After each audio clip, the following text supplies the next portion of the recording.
सहारनपुर जिला भारत के उत्तर प्रदेश राज्य का एक जिला है। जिले का मुख्यालय सहारनपुर है। जिला एक कृषि प्रधान क्षेत्र है। इसकी उत्तरी सीमा उत्तराखंड और पश्चिमी सीमा हरियाणा राज्यों से मिलती है। 2021 में सहारनपुर जिले की जनसंख्या अनुमानित तौर पर 40 लाख से ऊपर पहुंच गई है, जिसमें पुरुषों की संख्या 21,24,995 है। वे महिलाओं की संख्या 18,91,155 है। 1000 पुरुषों पर 898 महिलाएं दर्ज की गई है। 2021 में सहारनपुर जिले की जनसंख्या अनुमानित तौर पर 40 लाख से ऊपर पहुंच गई है। सहारनपुर क्यों प्रसिद्ध है? सहारनपुर अपने लकड़ी के नक्काशीदार कुटीर उद्योग के लिए प्रसिद्ध है और साथ ही साथ विदेशी मुद्रा कमाता है। अपनी भौतिक स्थिति के संबंध में जिला स्तर और उत्तर पूर्व में शिवालिक पहाड़ियों से घिरा हुआ है, जो कि इसे उत्तरांचल राज्य के देहरादून जिले से अलग करता है। सहारनपुर के एक गांव मिर्गरपुर ने इंडिया बुक ऑफ रिकॉर्ड में प्रवृत्त गांव का खिताब हासिल किया है। 10,000 की आबादी वाले इस गांव में कोई व्यक्ति शराब, सिगरेट या मांसाहार का सेवन नहीं करता है। प्रसिद्ध स्थल सहारनपुर में प्राचीन शाकुंभरी देवी सिद्धपीठ मंदिर, इस्लामिक शिक्षा का केंद्र देवबंद दारुल उलूम देवबंद का मां बालासुंदरी मंदिर, नगर में कुरुक्षेत्र महादेव मंदिर, कंपनी बाग आदि प्रसिद्ध स्थल है। शाकुंभरी देवी मंदिर सहारनपुर से 40 किमी दूर पर स्थित है, जो शहर के शाकुंभरी क्षेत्रों में आता है।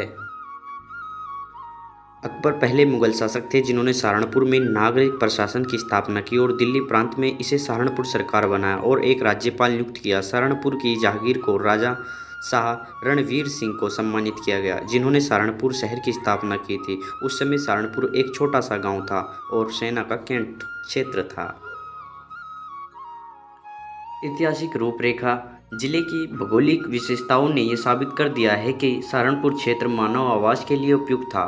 पुरातात्विक सर्वेक्षण ने साबित कर दिया है कि इस क्षेत्र में विभिन्न संस्कृतियों के प्रमाण उपलब्ध है। जिले के विभिन्न हिस्सों में खुदाई की जाती थी, अर्थात अबेखेरी, बड़गांव, हुलास और निशीरपुर आदि। इन खुदाइयों के दौरान कई चीज़ें मिलती है, जिसके आधार पर यह स्थापित हुआ है कि सहारनपुर जिले में प्रारंभिक निवासियों को 2000 ईसा पूर्व के रूप में पाया गया था। सिंधु घाटी सभ्यता के निशान और इसे पहले भी उपलब्ध है और अब ये निश्चित रूप से कहा जा सकता है कि ये क्षेत्र सिंधु घाटी सभ्यता के साथ जुड़ा हुआ है।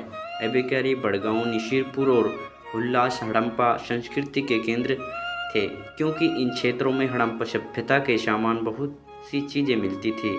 आर्यों के दिनों से ही इस क्षेत्र का इतिहास तार्किक तरीके से मिलता है, लेकिन वर्तमान अवशेषण और खुदाई के बिना स्थानीय राजाओं के इतिहास और प्रशासन का पता लगाने में मुश्किलें हैं।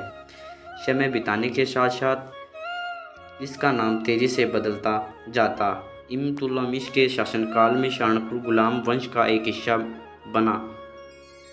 1340 में शिवालिक राजाओं के विद्रोह को कुचलने के लिए मोहम्मद तुगलक उत्तरी दोबाव तक पहुंच गया था।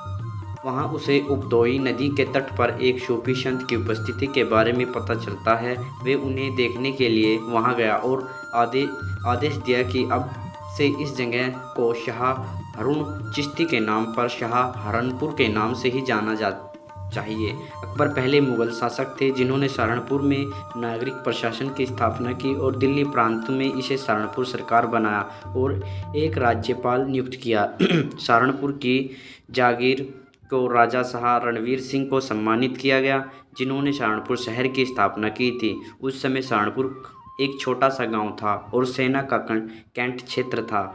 उस समय की सबसे निकट बस्तियां शेखपुरा और मल्लीपुर थी। सहारनपुर का अधिकांश भाग जंगलों से घिरा हुआ था और उपदोई, डमोला और दंगनाला, क्रेजी नाला, दलदली ढाऊ थे। जलवायु नम थी, इसलिए यहाँ मलेरिया होने की संभावना थी। शहर जिसके शाह रणवीर सिंह ने नींव रखी थी, नक्शा रानी बाजार, शाह बहालोल और लक्की गेट नदी से घिरा हुआ था। सहारनपुर एक दीवार वाला शहर था और इसके 4 दरवाजे थे: सराई दरवाज़ा, माली दरवाज़ा, बुरिया दरवाज़ा, लक्की दरवाज़ा। जैसे कि हम सर्वेक्षण करते हैं और चौधरीयान मोहल्ला इलाके में प्रवेश करते ही नशा स्पष्ट हो जाता है।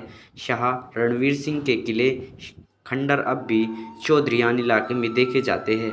सहारनपुर 1803 में अंग्रेजों के पास गया। दारुल उलूम देवबंद के स्थापकों ने सक्रिय रूप से विद्रोह में भाग लिया, दिल्ली के बाहर जनता को गठित किया और कुछ समय के लिए ब्रिटिश ऑपरेशन के क्षेत्र में ब्रिटिश अथॉरिटी को बाहर करने में सफल हुए।